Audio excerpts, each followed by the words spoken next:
Before I get into explaining the direct comparison test and the limit comparison test for series conversions, I want to remind you again of how to graph partial sums using the Texas Instruments calculator. If you have this series here, n going from 1 to infinity of 1 over 2 to the n minus 1, which is 1 plus a half plus a fourth plus an eighth and so on, this is the syntax here you can use to graph it. You're doing a sum of a sequence, so the sequence and then you're adding them up. So it gives you partial sums.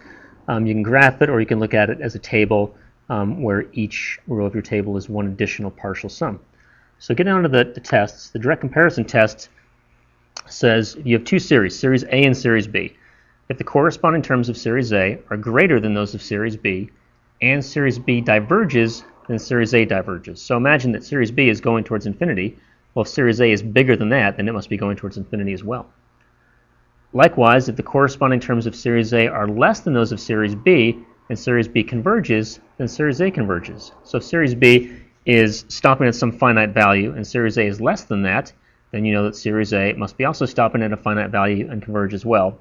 Now it's important to realize that being greater than a convergent series or less than a divergent series indicates nothing, and so we have other ways we can deal with that situation.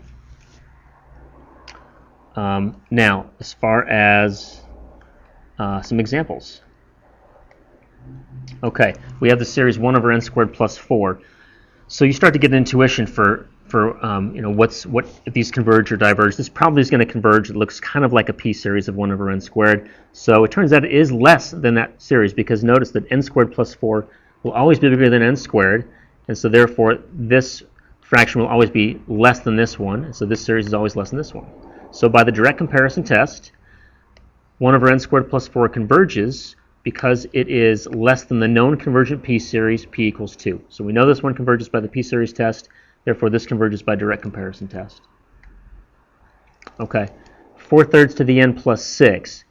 That series is greater than 4/3 to the n, and so by the direct comparison test, 4/3 to the n plus 6 must diverge because it's greater than the known divergent geometric series, where r is equal to 4/3, and because this is greater than 1, we know it diverges. Now a non-example. The cube root of n plus 4 is bigger than just the cube root of n. So 1 over the cube root of n plus 4 will be less than 1 over the cube root of n. So we can say that this series is less than this one. This is a known divergent p series where p is a third. So the direct comparison test fails here. It doesn't help us. Now, we'll show later that the series diverges, which seems kind of intuitive considering that as you get to infinity, these numbers become somewhat meaningless. So it seems like it would probably diverge, and we can show that using the limit comparison test, which I'll explain right now. So for the limit comparison test, the idea is you're given two series, a sub n, b sub n.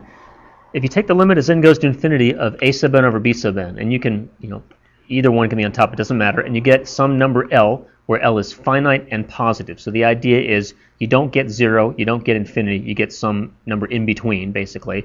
Then either both the series converge or they both must diverge.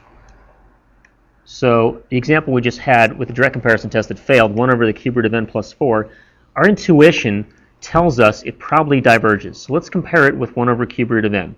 So basically, it uses the same power. So we take a limit. Limit as n goes to infinity of this series divided by this one, and you can switch the numerator and denominator, it won't matter for the result. And this big fraction becomes this one. As n goes to infinity, the whole thing becomes 1 because the 4 is meaningless. 1 is finite and positive, and therefore because this series diverges, we know that our original series will also diverge by the limit comparison test because they must be both doing the same thing if the limit comparison test works. Okay, 1 over an squared plus bn plus c, where a is greater than 0. So this is like a general quadratic down here. So looking at the leading term, because as n gets big, that tends to be the important thing, it makes sense to compare it with this known convergent p series, 1 over n squared. So we set up our limit comparison test. N goes to infinity. This time I decided to do this one divided by this one, though it doesn't make a difference. When you flip the fractions around, you get what we have here. As n goes to infinity, the bn plus c will be meaningless by comparison to these leading terms, and you just get a. Now a, as we know, is finite and positive, and therefore because this series converges, we know our original series will converge also by the limit comparison test. Now you have to choose the correct thing to compare to.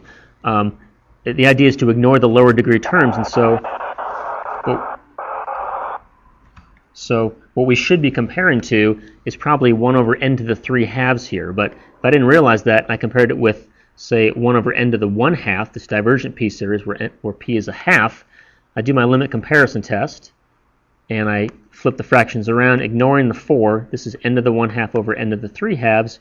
And as n goes to infinity, I end up getting 0, and so the LCT would fail. So what I really should have done was compared it to the known convergent p series, 1 over the square root of n cubed, and that would have worked, and I would have been able to show that this converges by the limit comparison test.